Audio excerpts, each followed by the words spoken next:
দিদি, আমার ঘরটা ঝাড় দাওনি? হ্যাঁ, এই তো দিয়ে এলাম। কি হয়েছে মেজো বউ? দেখুন না মা, যেই আমি একটু বাথরুমে গেছি অমনি সুযোগ বুঝে আমার ঘরটাতে ঝাঁটা বুলিয়ে পালিয়ে এসেছে। ছি ছি ছি, এ খুব অন্যায়। কিন্তু আমি তো ভালো করে, আমি কি মিথ্যে বলছি? লতু, তুমি দেখবে চলো, ওটাকে কি ঝাড় দেওয়া বলে? আমাকে দেখাতে হবে না, আমি জানি। কদিন আগে আমার ঝিটা আসেনি, ওকে কটা কই মাছ কাটতে দিয়েছিলাম, তার আঁশটা পর্যন্ত ছাড়াইনি। এত বড় ফাঁকিবাজ। মা দেখুন, আমার রোজ রোজ এই খিটিমিটি ভালো লাগে না। দেবার বেলা আমরা তো কিছু কম টাকা দিই না। আপনি বরং আমার কাজের জন্য আর একটা ঝি রেখে দিন। কেন? ও থাকতে আরেকটা ঝি রাখবো কেন? ও তাহলে সারাদিন কি করবে? বসে বসে গিলবে? বড়দা কম টাকা দেয়, ওটা খেটে খুটে পুষিয়ে দেবে তা না। যাও, ওর ঘরটা ভালো করে ঝাড় দিয়ে পরিষ্কার করে দিয়ে এসো, যাও। ওকে তো পাঠালে, কিন্তু পরিষ্কার কি হবে? কেন হবে না? কেন?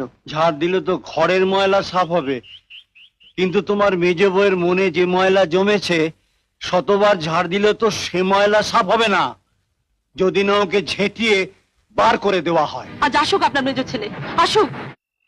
কি? বাবা তোমাকে এত বড় কথা বলেছেন? বলেছি তো, আমি আর এ বাড়িতে একদিনও থাকবো না যদি তুমি ওর একটা বিহিত না করো। চলো তো, চলো আমি দেখছি, চলো। বাবা, এসে গেছিস? আমি তো ভাবছিলাম এত দেরি করছিস কেন? তোর বউ তো আবার লাগাবার ব্যাপারে বেশি সময় নেয় না। যাও না, বলো না। এসব কি শুনছি বাবা? কি শুনছ? আমার ঝি হওয়ার যে যোগ্য নয়, তার হয়ে বাবা আমাকে গালমন্দ করেছেন, বা সাক্ষী আছেন।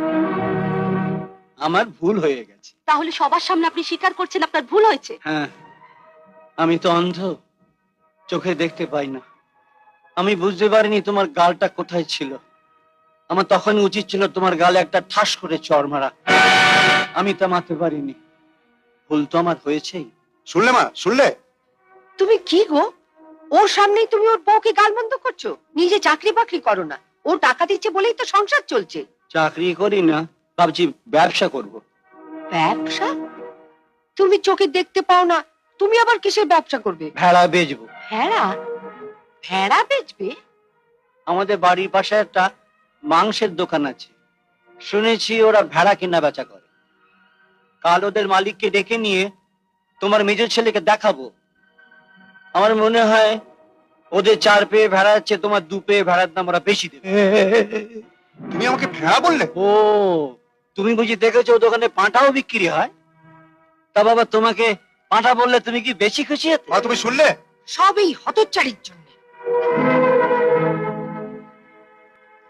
আচ্ছা যাও, আজকাল কলকাতায় ওই ভেড়ার দাম বেশি না পাঁঠার দাম বেশি? তুই থাম, তুই আবার এর মধ্যে কথা বলিস কেন? না, আমার আবার দয়ার শরীর তো, কারো দুঃখ আমি দেখতে পারি না। তো ওই ভেড়া পাঁঠার দাম জিজ্ঞেস করে যেটার দাম বেশি হতো সেটা ওকে বললেই পারতেন। যার বউ ঝামেলা পাকিয়েছে তার সঙ্গে গিয়ে কথা বল।